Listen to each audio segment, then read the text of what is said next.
الکرام، السلام علیکم ورحمۃ اللہ وبرکاتہ۔ آج ہم 9ویں پارے کا خلاصہ بیان کریں گے۔ بسم اللہ الرحمن الرحیم، نحمدہ ونصلی ونسلم علی رسولہ الکریم۔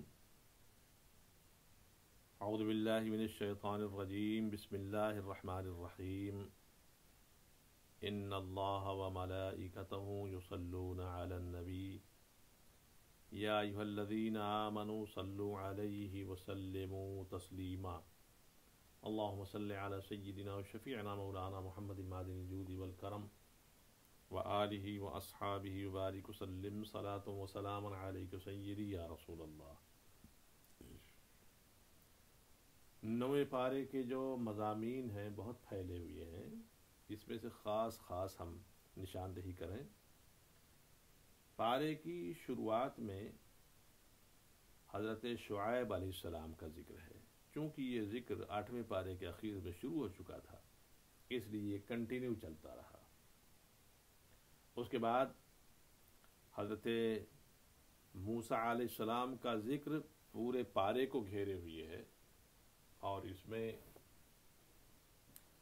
فرعون اور موسیٰ علیہ السلام کے درمیان مکالمات جو ہوئی ہے اس کا بھی ذکر ہے، اور فرعونیوں پر وہ ایک عذاب جو آیا تھا اس کا بھی خاص طور سے ذکر ہے۔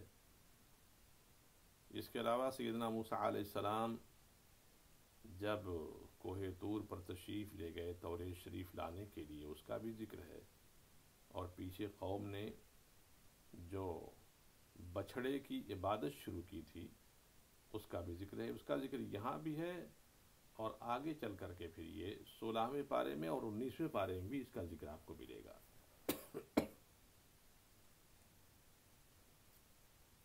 انہی درمیان میں ہمارے آقا و مولا حضور نبی کریم صلی اللہ علیہ وسلم کی رسالت عامہ کا بھی ذکر ہے، اور پھر بنی اسرائیل نے جو یوم السبت کی نافرمانی کی تھی اس کا بھی ذکر ہے، اور اس پر جو ان پر عذاب آیا تھا اس کا بھی ذکر ہے۔ آگے اور بڑھتے ہوئے اللہ تبارک و تعالیٰ کی قدرت کاملہ کا ذکر فرمایا گیا ہے، اور اس بات کا بھی اس میں بیان ملے گا آپ کو کہ علم غیب یہ خاص اللہ تعالیٰ کی صفت پاک ہے یہ، لیکن علم غیب ذاتی کی، وہ اپنا علم غیب ذاتی کسی کو نہیں دیتا ہے۔ رہ گئی بات عطائی کی، تو اللہ تعالیٰ نے انبیاء و مرسلین کو بے شک علم غیب عطا کیا ہے، اس پر بھی ہم گفتگو کریں گے انشاءاللہ۔ آگے چل کر کے ایک آیت کریمہ اور ملے گی آپ کو، جس میں یہ بیان فرمایا گیا ہے کہ جب قرآن پاک پڑھا جائے تو غور و خوض کر کے سنو اس کو۔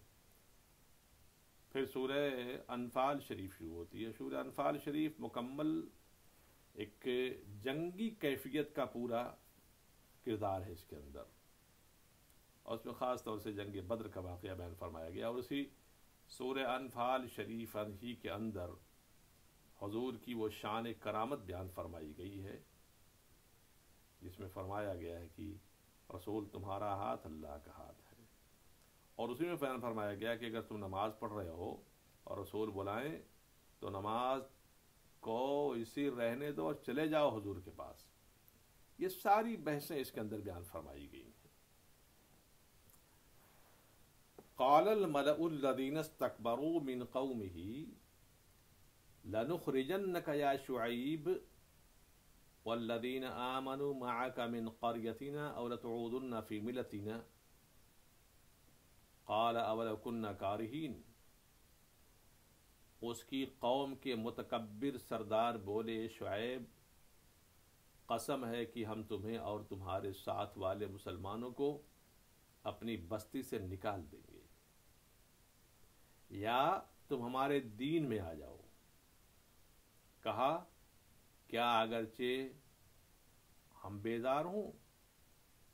تو سیدنا شعیب علیہ السلام نے اپنی قوم سے صراحتاً یہ کہہ دیا کہ تمہاری دھمکیوں کی مجھے کوئی پرواہ نہیں ہے، میں اپنے رب کا حکم تم تک پہنچاتا رہوں گا، اور میرا رب میرا حافظ و ناصر ہے۔